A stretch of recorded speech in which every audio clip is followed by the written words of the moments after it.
Kahit tagal ko nang hinihintay sa'yo, sabihin sa'kin ang laman ng puso ko.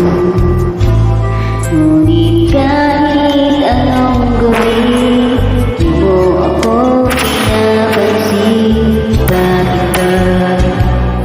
Bakit ba nasasaktan ang puso ko?